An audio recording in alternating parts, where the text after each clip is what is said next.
vagón. Al instante fueron cómplices en seducción. Ella se mordió los labios derrotando su valor. Cada vez que el tren paraba en una estación, era como si frenaran a su corazón. Un minuto pasó y ninguno de los dos bajó. Pero el vaivén que los acercaba luego los separó.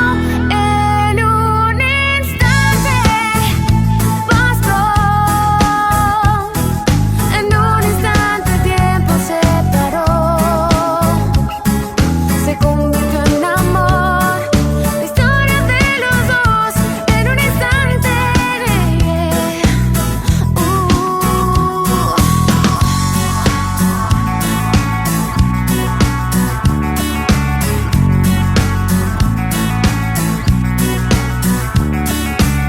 Se aproxima poco a poco el tren a la estación. Va llegando el momento de la decisión, pero en el andén ya los esperan. Cada vez que el tren paraba en una estación, era como si frenaran a su corazón.